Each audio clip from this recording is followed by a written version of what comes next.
발표 시작에 앞서 본 웨비나 초청 연사이신 프린스턴 대학의 박종덕 박사님에 대해서 간략히 소개해드리고자 합니다.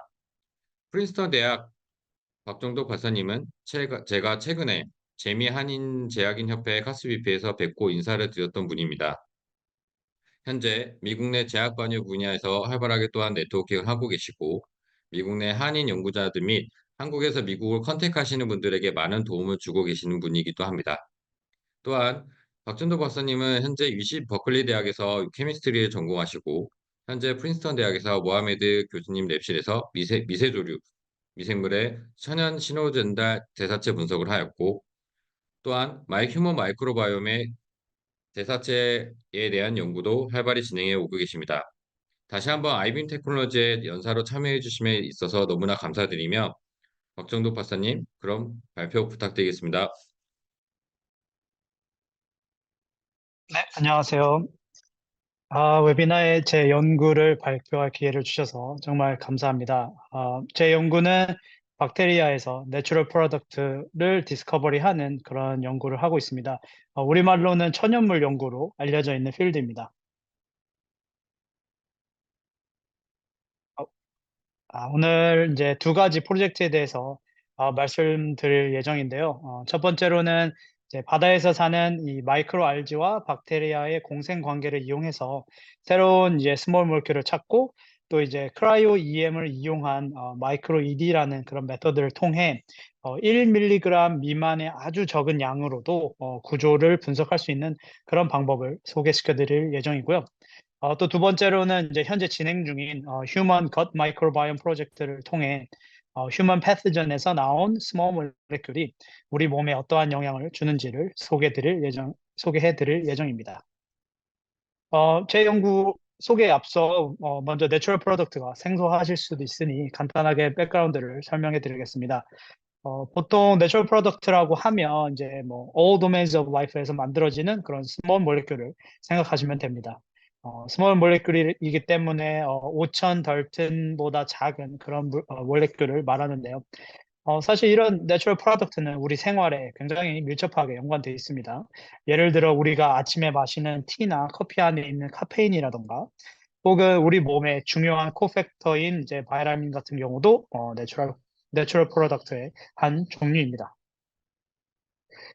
내추럴 프로덕트의 이런 바이올로지컬한 그런 유틸리티 때문에 옛날부터 이제 테라퓨틱 퍼포스로 많이 사용되어 왔는데요. 기록에 따르면 이제 뭐 에이션트 이집션들이 이제 꿀을 상처에 발라서 박테리얼 인펙션을 막는다던가 혹은 1928년에 알렉산더 플레밍에 의해 발견된 페니실린 같은 이제 안티 어, 항생제로 많은 생명을 구한 케이스가 대표적인 예입니다. 그래서 이제 많은 리서처들이 이제 뉴 드러그를 찾기 위해 내추럴 프로덕트를 연구해 왔는데요. 그 결과 이제 65%의 이 FDA approved small molecule drug가 다 내추럴 프로덕트와 연관이 있는 것으로 리포트 되었습니다. 그럼 어떻게 이 내추럴 프로덕트가 만들어지느냐? 대부분의 이 내추럴 프로덕트는 각각의 이 바이오 신테릭 진 클러스터에 의해 신테사이즈 되고요. 바이오 신테릭 진 클러스터의 숫자는 당연히 스피시스마다 다르게 가지고 있습니다. 예를 들어 아버맥틴이나 뭐 스트레토마이신이 발견된 이 두 스트레토마이시스 같은 경우는 37개, 36개의 그러한 유니크한 그런 진 클러스터를 가지고 있다고 바이오 인포메틱을 통해 알려져 있고 또 이스로마이신이 발견된 이 스피시스 같은 경우는 27개의 BGC를 가지고 있다고 알려져 있습니다. 근데 여기서 재미있는 점은 실제로 이 리서처들이 이 스피시스들에게서 찾은 내추럴 프로덕트는 아직 일부분밖에 찾아내지 못했습니다. 이 나머지 이 BGC들은 이제 랩 컨디션에서 인액티브한 상태로 있는데요. 이걸 필드에서는 이제 silence BGC 혹은 cryptic BGC라고 합니다. 그래서 저희 내추럴 프로덕트 디스커버리 랩에선 여러 가지 메소드를 통해 이러한 크립틱 BGC를 액티베이트 시키고 뉴 컴파운드를 찾는 것을 목표로 하고 있습니다. 저희 모랩에서 퍼블리시한 몇 가지 연구를 소개시켜 드리자면 저희 교수님이 이제 모하메드 세드 샘도스트 이기 때문에 저희는 이제 이 몰립듐을 써서 모랩이라고 불리는데요. 첫 번째로 이제 GFP 태그를 이제 그 target BGC 앞에 인서트해서 뭐 heterologous expression을 시킨다던가 혹은 뭐 트랜스포전 뮤네제네시스를 통해 이제 cryptic BGC를 뭐 액티베이트 시켜서 뭐 new compound를 뭐 발견하는 그런 프로젝트가 있었고요. 또 다른 프로젝트 같은 경우는 이제 스몰 몰레큘 이제 드러그 라이브러리를 이제 타겟 박테리아에 트리트해서 새로운 이제 매스 스펙으로 스크리닝해서 찾는 방법도 했었습니다. 또 다른 프로젝트 같은 경우는 이제 바이오 인포메틱을 통해서 유니크한 그런 케미컬 본드를 만드는 엔자임과 또 뭐 그런 프로덕트를 찾는다던가 또는 이제 레어 엘리멘트인 이제 셀레늄을 가지고 이제 새로운 셀레늄 컴파운드를 만드는 그런 진 클러스터와 그런 엔자임을 찾는 그런 발견을 하기도 했습니다. 이제 제 프로젝트를 설명드리자면 이제 저는 이제 심바이오틱 릴레이션십을 이용해서 이제 뉴 컴파운드를 찾는 것을 목표로 했고요. 조금 더 디테일하게 설명드리자면 이제 바다에 사는 이 마이크로 알지와 마린 박테리아 중에 하나인 이 로지오 벡터가 이 심바이오시스 이 릴레이션십을 형성하는데 이제 마이크로 알지가 뭐 슈가나 뭐 아미노 애시드 같은 것을 만들면 이 로지오 벡터가 이제 이 서페이스에 어태치한 상태에서 이러한 뉴트리언트를 통해 자라고 또 이제 PAA나 IA 같은 그런 마이크로 알지의 이 크로스 팩터를 만들어서 서로 이 심바이오시스를 형성하는데요. 이제 제가 포커스한 부분은 이 마이크로 알지가 여름에 이제 시즈널 블룸이 있을 때 이제 어큐뮬레이트 하는 컴파운드 중 하나인 이 시냅틱 애시드입니다. 시냅틱 애시드는 이제 로즈벡터를 이제 하이 도즈에서 죽일 수 있는 그런 톡식한 몰레큘인데요. 이제 제 프로젝트에서는 이 시냅틱 애시드를 이제 리틀 도즈보다 낮게 이 로즈벡터에 인트로듀스 했을 때 이제 어떤 이 로즈벡터가 어떠한 컴파운드를 이제 만드는지 찾고 또 그 세 물질들이 어떠한 그런 바이올로지컬한 롤이 이 관계에 있는지를 알아내는 게 목표였습니다. 그래서 로디오 벡터 중 하나인 이 P 인히벤스에 이 시냅틱 애시드를 넣어서 컬처를 한 후에 새로운 물질을 스크리닝 하였습니다. HPLC 이제 스크리닝한 이 UV 크로마토그램인데요. 여기 보시면 박테리아만 키운 뭐 검은색 컨트롤 라인과 박테리아 컬처에 트립토판만 넣은 이 녹색 라인에는 뭐 아무것도 만들지 않았는데요. 여기 파란색 라인인 시냅틱 애시드를 넣었을 때 새로운 몰레큘들이 만들어지는 걸 확인할 수 있었고 이 시냅틱 애시드와 또 트립토판을 같이 넣었을 때는 이 레드 트레이스죠. 더 많은 양과 종류의 그런 컴파운드들이 만들어진 것을 확인할 수 있었습니다. 참고로 이 숫자들은 새로운 컴파운드들의 MOVG 밸류고요. 그래서 이 매스픽들을 이제 타겟해서 large scale isolation을 했습니다. 이제 이게 그 아이솔레이션 스킴인데 총 40리터를 스냅픽 애시드와 트립토판과 함께 컬처했고 이제 뭐 EA extraction, 오픈 컬럼, 뭐 HPLC 퓨리피케이션을 통해 타깃 컴파운드들을 아이솔레이트 했습니다. 이제 purified 된 이제 컴파운드들 중에서 양이 충분한 세 가지 이 컴파운드들만 먼저 2D NMR을 통해 케미컬 스트럭처를 풀었습니다. 이 세 컴파운드 모두 한 번도 리포트 되지 않은 뉴 컴파운드들이었고요. 스트럭처를 보시면 이제 인돌링에 이제 키톤이 붙은 이 센트럴 피롤에 메탁스퀴논이 붙어 있는 형성되어 있는 그런 몰레큘이었고 추가로 454 같은 경우는 이제 이 하이드록시 벤조익 애시드가 이 사이클라이즈된 그러한 몰레큘이었습니다. 아이소톱 레이블링 에세이를 통해 이 인돌린과 이 벤조익 애시드 같은 경우는 트립토판에서 온 것으로 알려졌고 또 이 메탁스퀴노는 이 시냅틱 애시드에서 온 것으로 확인됐습니다. 그리고 이제 이 세 물질의 이제 스트럭처를 풀었을 때 이 프로젝트에 한 가지 이슈가 생깁니다. 그 이슈는 이제 사실 양이 충분하지 못한 다른 타겟 컴파운드들 때문이었는데요.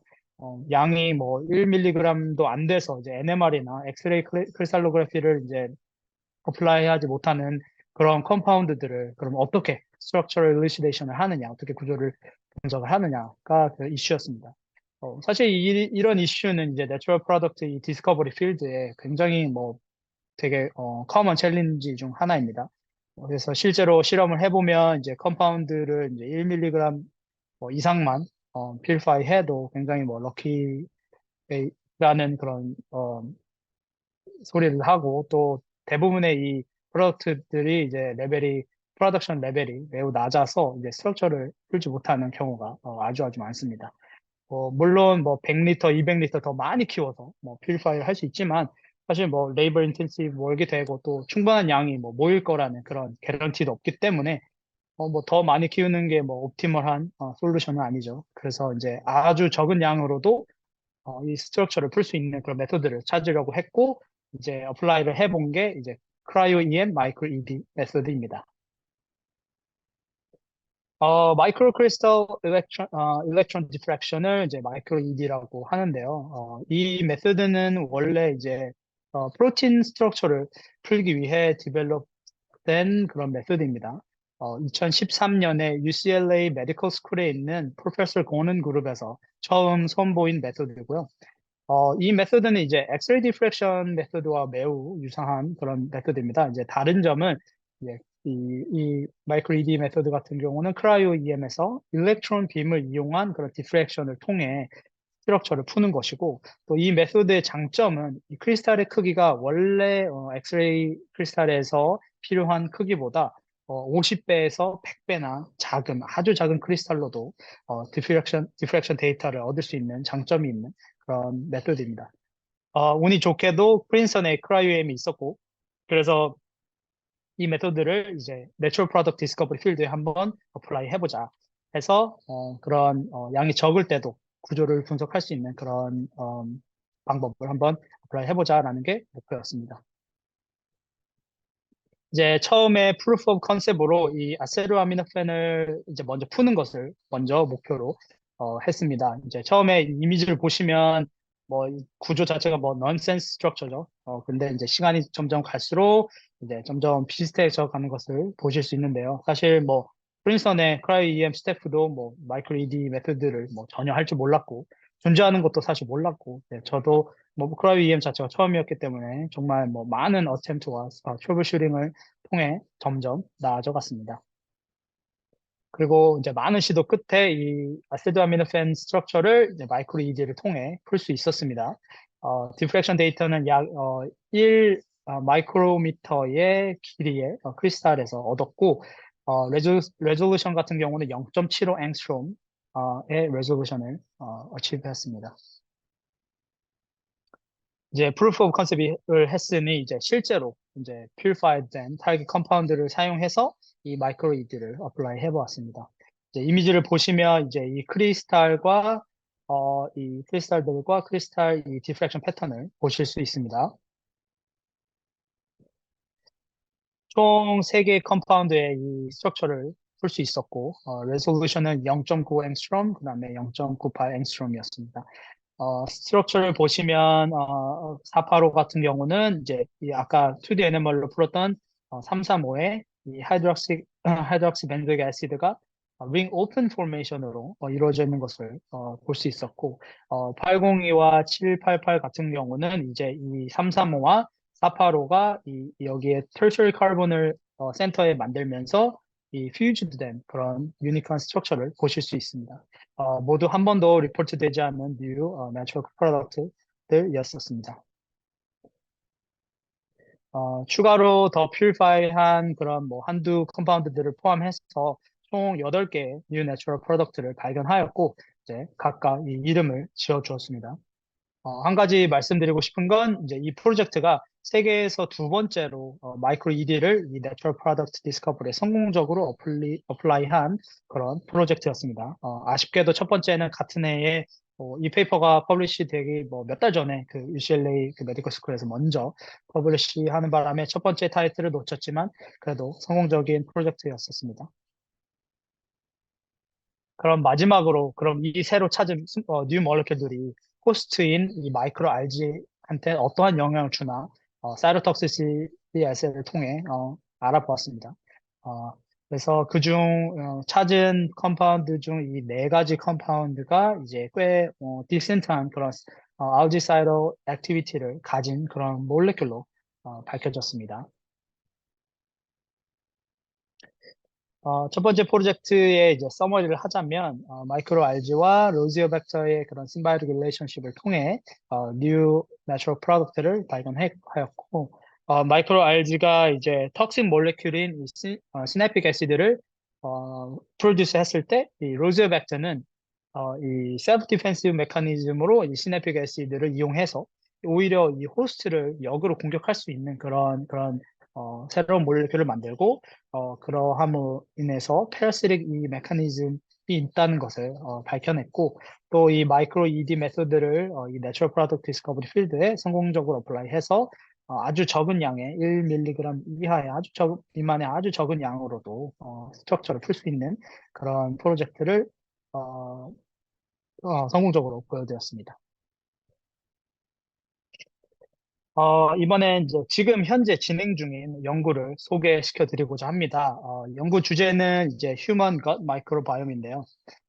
뭐, 사실 멀리 뭐 바다까지 가서 심바이시스를 찾지 않아도 뭐 이미 우리 몸에 휴먼 마이크로바이옴이 인간과 심바이시스를 형성하고 있지 않습니까? 최근 이제 리서치를 찾아보면 이제 휴먼 것 마이크로바이옴이 이제 인간의 여러 질병들과 연관이 있다고 리포트가 돼 있는데요. 하지만 이러한 대부분의 이 프로젝트들이 이제 환자 겉에 있는 이제 마이크로바이옴의 뭐 메타지노믹 스터디를 보통 토대로 이제 뭐 어떤 스피시스가 특정 환자에서 많이 뭐 발견되고 뭐 그러한 이제 그런 리포트들이 대부분이 프로젝트인데 이제 실제로 이제 어떠한 방식으로 혹은 또 어떠한 물질이 실제로 그 디지즈를 일으키는지는 아직 사실 뭐 잘 연구가 돼 있지 않습니다.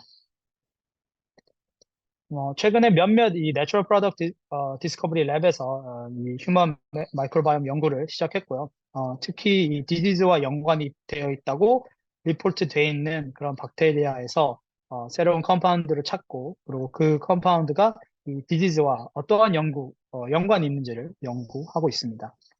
그래서 이제 제가 학부 때 연구가 이제 혐기성 균에 관한 연구였었고 또 이제 휴먼 마이크로바이옴이 상당히 흥미로운 주제이기 때문에 저도 이 휴먼 마이크로바이옴 프로젝트를 시작하게 되었습니다. 많은 이제 캔디데이트 스피시스 중에 제가 연구 중인 박테리아는 이제 캠필로박터입니다. 몇몇 페이퍼를 통해 이 캠필로박터가 이제 뭐 충치나 뭐 이 검 티슈에 이제 염증을 일으키는 것으로 리포트 돼 있고 또 이제 아이들의 이 크론 디지즈에도 연관이 있다고 리포트 돼 있는 그런 병원균입니다. 새로운 물질을 이제 찾기 위해서 이제 스크리닝 메소드를 이제 선택하는데요. 그 이제 메소드는 이제 매스 스펙을 이제 큐톱 매스 스펙을 이용해서 새로운 이 매스픽을 찾아내었고 그중에 이제 레드 이 빨간 트레이스를 보시면 이제 캠필로박터에만 만들어지는 그런 물질을 먼저 우선적으로 타겟하였습니다. 총 10리터의 컬처를 이제 anaerobic 컨디션에서 배양하였고 타겟들을 이제 퓨리파이하고 아이솔레이트 하였습니다. 이제 구조 같은 경우는 이제 NMR, 2D NMR, 뭐 ECD 그리고 또 마이크로 ED를 통해 구조를 분석을 하였습니다. 어, 죄송하게도 아직 이 논문이 서밋을 하기 전이라 구조들을 직접 보여드리지는 못하고요. 이제 몇몇 정보를 드리자면 총 19개의 아날로그들로 이루어진 그런 스몰 모lecule이 아이솔레이트 되었고 그중에 이제 네 가지의 몰레큘이 한 번도 리포트 되지 않은 새로운 물질이었습니다. 그리고 리포트된 물질들이 대부분 바다나 강에서 사는 그런 아쿠아릭 패토전에서 나온다고 이렇게 리포트된 물질이었고, 네, 그러한 물질들이 사실 이제 이뮤놀로지 스터디 같은 경우는 한 번도 되지 않은 그러한 물질들이었습니다. 그럼 이 찾은 물질들이 호스트인 인간에게 어떠한 영향을 주는가를 이제 알아내기 위해 이제 이뮤놀로지 스터디를 하였고요. 이제 이뮤놀로지 에세이들은 이제 제가 직접 보스턴으로 가서 콜라보레이터인 이 제비어 랩에서 진행하였습니다. 아무래도 캐필로박터가 염증을 일으키는 그런 그런 균으로 알려져 있기 때문에 먼저 이제 휴먼 사이토카인 에세이를 휴먼 모노사이트를 이용해서 먼저 확인해 보았습니다. 이 총 13가지의 사이토카인의 이 액티비티를 15개의 이 몰레큘로 체크해 보았고, 그 중에 이제 메인 몰레큘인 이 CP1 같은 경우, 프로인플라메토리 팩터로 알려져 있는 IL-1 베이타, IL-6, MCP1, 그리고 TNF 알파가 업레귤레이트 된 것을 확인할 수 있었고요. 또 이제 안티 인플라메토리인 IL-10도 업레귤레이트 되는 것을 확인할 수 있었습니다. 또 뉴 몰레큘인 이제 CP23와 CP26도 IL-1 베이타와 IL-6를 업레귤레이트 하는 것으로 나타났고, 전반적으로 이제 전체적으로 이 몰레큘 전체가 다 IL-8을 약간씩은 업레귤레이트 하는 것으로 이 에세이를 통해 알 수 있었습니다. 다음에는 이 메인 몰레큘인 CP1을 이용해서 이 concentration dependent assay를 이제 다시 한번 진행하였고, 이제 그 결과 이제 뭐 IL-1 베이타, IL-6, IL-8, 뭐 MCP1 이런 프로인플라메터리 프로인플라메터리 팩터들이 이제 concentration dependent manner로 regulate 되는 것을 다시 한번 확인하였습니다. 데이터를 보시면 이제 IL-6나 뭐 IL-8 같은 경우는 많게는 뭐 7배에서 8배 정도 upregulate 되었고요. 이제 MCP1 같은 경우는 이제 100배 이상 증가하는 것으로 나타났습니다. 그 다음으로 한 에세이는 이제 실제 이제 제가 찾은 몰레큘들이 이제 모노사이트를 이제 몸 안에서 만나려면 이 에피텔리얼 셀을 먼저 만나고 통과해야 하지 않겠습니까? 그래서 이제 한 에세이가 콜론 에피텔리얼 셀인 HT29의 이 사이로톡시시티를 확인해 보았고요. 그 결과 이제 그 모노사이트에서 이제 사이토카인을 증가시켰던 그런 물질들, 뭐, 예를 들어 CP1이나 CP26 같은 경우, 이제, 에피텔리얼 셀에 이제 데미지를 줄 수 있는 것으로 확인을 했고, 더 나아가서 이 CP1 같은 경우는 이 실제 모노사이트에도, 이뮨셀 모노사이트에도 이제 꽤 디센트한 그런 사이토톡시시티가 있는 것으로, 인비트로 에세이를 통해, 확인되었습니다. 이제 이 몰레큘들에 대한 타겟과 이제 타겟 서치와 이제 패스웨이 스터디 패스웨이 스터디를 위해 이제 몇 가지 이제 리셉터들을 선정해서 에세이를 했는데요. 이제 그 중에 이제 AHR이 이 몰레큘에 의해 많게는 8배 까지 스티뮬레이시 되는 것을 확인하였고, 또 이제 보시면 이제 컨센트레이션에 의해 이 스티뮬레이시 변화하는 것도 확인하였습니다. 마지막으로 이제 실험한 것은 아무래도 뭐 장내 미생물이다 보니까 장내 미생물에서 나온 물질이다 보니까 이제 우리가 이제 쓰는 약과 그럼 이 새로 찾은 물질의 그런 뭐 연관 관계 혹시나 있을까 하여 한 에세이인데요. 이제 먼저 800여 개의 이제 FDA approved drug library를 이제 박테리아한테 트리트해서 이 CP1의 이 프로덕트 레벨을 한번 체크해 보았습니다. 이제 그 중에 이제 1.5배 이상 오버프로듀스 한 것들을 다시 따로 셀렉해서 미디움 스케일로 이제 다시 밸리데이션을 한 그런 데이터인데요. 총 23개의 이 FDA 드러그가 이 밸리데이션 스텝에 포함이 되었고, 이제 절반 이상의 약품들이 이제 CP1을 2배 이상 오버프로듀스 하는 것으로 확인되었습니다. 또 몇몇 이 두 약물 같은 경우는 뭐 5배 이상 5배 정도의 그런 프로덕션 레벨을 증가시키는 것으로 나타났습니다. 그리고 또 뭐 우연일 수도 있지만 이 두 약물 같은 경우는 노은 사이드 이펙트가 설사와 대장염을 일으킨다는 그런 리포트도 있어서 뭐 후에 뭐 흥미로운 팔로우업 스터디도 가능할 것 같습니다. 파트 2의 서머리를 하자면 이제 휴먼 마이크로바이옴을 그 중에서도 이제 뭐 패스존과 패스존을 이용해서 거기에서 나오는 그런 스몰 모레큘들을 이제 매스펙을 이용해서 스크리닝 하였고 NMR과 마이크로이드를 통해 구조를 분석하였습니다. 그리고 후에 찾은 물질들을 이용해서 이제 이뮤놀로지 스터디를 하였고, 이제 몇몇의 물질들이 이제 프로인플라메토리 팩터들을 업레귤레이트 하고, 콜론셀과 이뮨셀인, 콜론셀과 이뮨셀인 그 모노사이트에도 이 사이로톡시시티가 있는 것을 인비트로 에세이를 통해 알게 되었습니다. 현재 이제 감사하게도 이 IBM에 계신 연구진 분들과 협업해서 인비보 이미징을 통해 실제로 이 물질들이 쥐의 이 장에 어떠한 영향을 주는지 라이브로 확인할 계획에 있습니다. 마지막으로 저희 실험실 멤버들이고요. 발표 끝까지 들어주셔서 감사합니다. 질문 있으시면 뒤에 있는 세션 후에 해주시면 감사하겠습니다. 네, 박준도 박사님 발표 감사드립니다. 이후에 저희가 버추얼 데모를 하기 전에 제가 간략하게 슬라이드를 공유해 드릴 텐데요. 저희 소장하고 대장에서 생체현 미경이 또 어떤 부분에서 보이는지 간략하게 말씀드리도록 하겠습니다.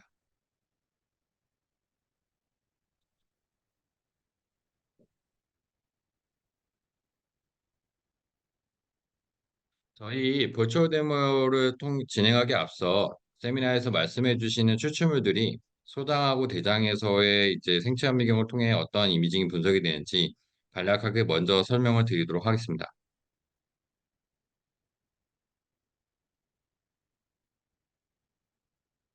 소장과 대장에서는 인트라바이트 마이크로스코피를 활용하여 이미징 진행 시 소장, 대장 겉표면에서 진행할 것이냐 아니면 안쪽에서 진행할 것이냐에 따라서 이미징 결과가 달라지게 됩니다.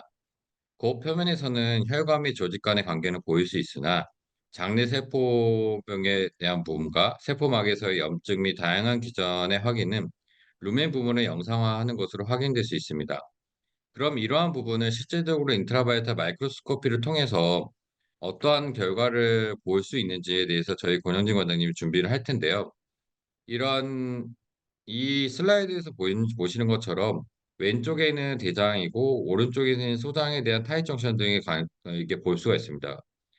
그럼과 동시에 앞서 말씀드린 소장에서 루멘을 붓거냐, 소장에서의 이제 겉을 붓거냐, 또한 대장도 마찬가지고 루멘을 붓거냐, 겉을 붓거냐에 따라서 인트라바이트 마이크로스코피에 대한 이미징에 대한 부분은 충분히 달라질 수 있다는 점 말씀드리겠습니다.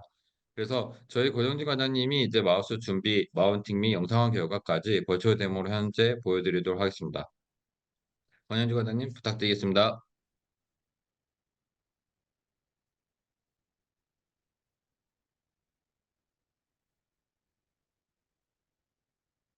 네, 안녕하세요. 오늘 웨비나에서 버추얼 데모 진행을 맡게 된 아이빈 테크놀로지 CRO 비즈니스 디벨롭먼트 팀의 권영진 과장입니다. 앞서 멋진 발표를 해주신 박종덕 박사님께 감사 인사드립니다. 저희도 이에 맞추어서 아이빈 테크놀로지 생체 현미경을 사용해서 마우스의 인테스틴을 영상하는 과정을 직접 보여드리도록 하겠습니다. 지금 제가 공유드리고 있는 화면은 아이빈 테크놀로지에서 직접 디자인, 생산하고 있는 소동물용 생체현 미경인 IBM CM3입니다. 이름에서 아실 수 있으시다시피 멀티포톤 레이저 소스와 콤포칼 레이저 소스가 한 장비 내에 장착되어 있어 같은 위치를 두 레이저로 관찰할 수 있다는 장점이 있습니다.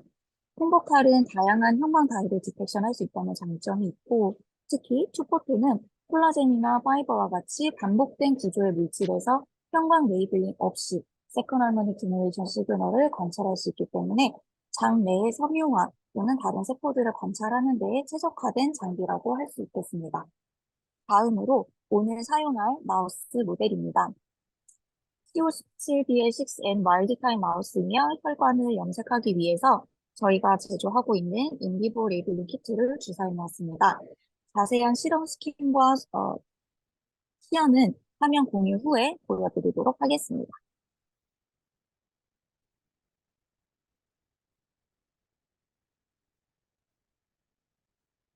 네, 화면이 잘 보이시나요? 네, 그렇다면 다시 시작하도록 하겠습니다. 오늘은 일반 와일드타입 마우스 모델에서 장내 혈관을 영상화 진행하도록 할 예정입니다. 엔도셀리알 셀을 투기적으로 타깃하여 바인딩하는 항체에 플로로포어를 컨저게이션한 인디보 레이블링 키트를 1시간 전에 정맥 주사하였고, 오늘 콩보칼 레이저를 통해서 관찰하도록 하겠습니다. 네, 그러면 바로 실제 장비와 소프트웨어를 보여드리도록 하겠습니다. 네, 지금 보시는 화면은 장비를 구동하기 위한 엔진 소프트웨어입니다. 아마 글씨가 작아서 잘 보실 수는 없으실 수도 있습니다만, 이 소프트웨어를 통해서 구독할 자료의 픽셀을 지정할 수도 있고, 싱글샷은 물론, 어, 깊이에 따른 자료를 구독하여 3D 자료를 만들 수 있는 지스텍 모드, 그리고 넓은 ROI를 찍을 수 있는 모자이크 모드, 여러 위치를 한 번에 지정하여 찍을 수 있는 멀티 포지션 모드와 더불어서 일정한 시간 간격을 두고 영상할 수 있는 타임랩스 기능도 있습니다. 물론 영상화 목적과 필요에 따라서 혼합하여 사용하실 수도 있습니다. 오늘은 시간 관계상 지스템 모드와 타임랩스로 영상화를 진행한 후에 포스트 프로세싱하는 과정을 보여드리도록 하겠습니다. 네, 가장 먼저 스캔과 레이저 디텍터를 순서대로 켠 후 셔터를 열어서 포컬 플레인을 맞추게 되면 지금 보시다시피 형광 표지된 장의 혈관 그리고 그 세포들 사이의 타입 전선이 그린 시그널로 보이게 됩니다. 장은 소화기관이기 때문에 연동 운동을 위한 근육들이 많이 있어서 마취를 하더라도 컨트랙션이 심해서 저희가 특별히 모션 컴펜세이션 알고리즘을 자체 개발하여 적용하고 있습니다. 일반 organ들의 움직임 보정도 가능하지만 렁이나 헐트 같이 호흡과 박동으로 인해서 크게 움직이는 organ들도 이 알고리즘을 통해 보정해서 선명한 결과 이미지를 획득할 수 있습니다. 오늘은 마운팅이 잘 되어서 지금 컨스트럭션은 따로 보이지 않고 있습니다만 잠시 후에 실제 자료를 통해서 모션 컴펜세이션의 적용 전과 후의 차이를 보여드리도록 하겠습니다. 네, 우선 지스템 모드로 영상화를 진행하도록 하겠습니다. 영상화를 원하시는 곳에 가장 표면으로 가셔서 좌표를 찍으신 다음 깊은 곳으로 가셔서 다시 한번 좌표를 로딩하게 됩니다. 이후에 원하는 지스텍 인터벌을 입력을 하게 되면 필요한 사진의 장소는 자동으로 계산이 되는데요. 오늘은 5마이크로미터 간격으로 10장을 찍어보도록 하겠습니다. 지스텍을 활성화한 다음 캡처에 걸리는 예상 시간은 25초 정도임을 확인하고 나서 이미지 캡처를 진행하게 되는데요. 우선 좌표를 입력하고 이미지 모드를 활성화하게 되면 모든 스테이지의 움직임은 자동으로 진행되기 때문에 별도로 뭔가를 설정하셔야 하는 번거로움은 없습니다. 그러면 이번엔 24초 영상화 이후에는 타임랩스 모드로 영상화를 진행해 보도록 하겠습니다. 우선 동일한 위치에서 영상화를 진행하도록 할 텐데요. 영상화하고자 하는 스팟을 찾은 다음에는 이곳에 타임랩스 이미징 박스 파라미터에 원하는 타임과 네, 지금 화면 공유가 잘 안 되고 있는 것 같은데요.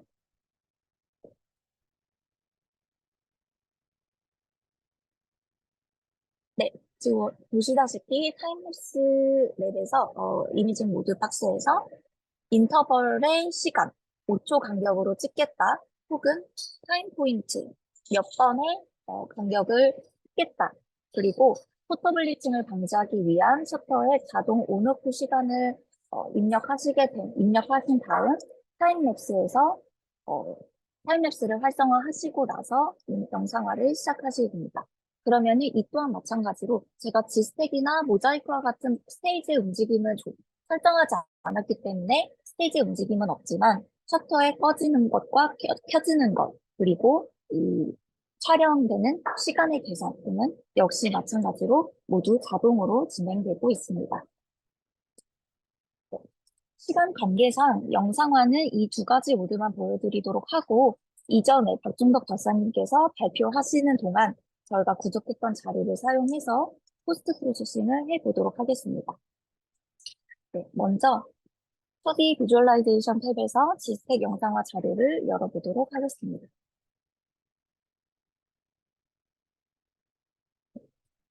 네. 위에서부터 측면 이미지를 보여주는 비디오 제작도 가능하고요. 네. 2D 라벨 툴에서 스케일바는 물론 디스텍 레이블에서 깊이까지 표시할 수 있습니다. 원하시는 대로 밝기와 인텐시티를 조정하신 다음 동영상을 재생하시게 되면 위에서부터 아래까지 층별로 보여주는 장면을 지금 보고 계십니다. 당연히 비디오로도 저장 가능합니다. 그 다음으로는 타임랩스를 열어보겠습니다. 동일하게 2D 라벨 툴에서 스케일바 그리고 타임스탬프도 표시가 됩니다. 저희가 5초 간격으로 찍었기 때문에 초 단위로 변경을 한 다음 다시 한번 타임랩스를 재생하게 되면 이렇게 시간의 흐름에 따라서 동영상이 재생이 되고 이 또한 원하시는 파일의 형태로 동영상 추출 가능합니다. 그리고 이전에 찍었던 모자이크 파일인데요. 모자이크는 설명드렸다시피 넓은 ROI를 따로따로 찍으실 필요 없이 바둑판 모양으로 스테이지가 움직이면서 한 번에 영상화를 하는 과정입니다. 그래서 이는 이미지 프로세싱 탭에서 모자이크를 수행하게 되면 다음과 같이 넓게 찍은 이미지를 한 장으로 스티치할 수 있습니다. 네, 마지막으로 3D 비주얼라이제이션 탭으로 가도록 하겠습니다. 앞서 얻었던 지스텍 영상화 자료를 열게 되면 자동으로 3D화하여 보여지게 되는데요. 이렇게 핸드 로테이팅이 가능한 모드도 있으며 우측에서 보실 수 있다시피 가장 표면에서부터 아래로 내려오면서 레코딩을 할 수 있는 이러한 제작도 가능한 소프트웨어입니다. 네, 그렇다면 오늘 데모는 여기서 마치고요. 저희가 이전에 얻었던 영상화 자료를 추가 예시로 보여드리도록 하겠습니다. 네, 먼저 앞서 말씀드렸던 모션 컴pen세이션 알고리즘의 적용 전과 후의 모습입니다. 동일한 스팟을 동일한 노출로 찍었음에도 불구하고 왼쪽과 같이 모션 컴pen세이션이 적용되지 않으면 자체 컨트랙션으로 인해서 블러하게 보이고 있습니다. 다만 모션 컴pen세이션 알고리즘을 적용하게 되면 오른쪽에서 보실 수 있다시피 훨씬 선명하고 클리어한 자료를 획득하실 수 있습니다. 다음으로는 인테스팅이 아닌 복막에서의 영상화 결과를 예시로 보여드리도록 하겠습니다. 인비보 레이블링 키트를 통해서는 혈관 염색 외에도 SF44라는 형광 다이를 사용하여 보라색으로 리피드 드럼렛을 영상화할 수 있습니다. 모자이크 기능을 통해서 왼쪽에 보실 수 있으시다시피 보다 넓은 ROI를 찍을 수 있고 또 타임랩스와 지스텍 비디오도 제작 가능합니다. 또한 지금 아까 보신 것처럼 3D 입체, 사진은 물론 깊이에 따른 형광 신호를 분석해서 포컬라이제이션 등이나 정량 분석, 이런 분석도 가능하게 됩니다. 네, 지금까지 실제 장비와 살아있는 동물을 통한 영상화 과정, 그리고 이를 통해 획득한 자료를 어떻게 포스트 프로세싱 할 수 있는지 보여드렸습니다. 혹시 이와 관련하여 궁금한 점이 있으시다면 질의 응답 시간에 질문해 주시기 바랍니다. 경청해 주셔서 감사합니다.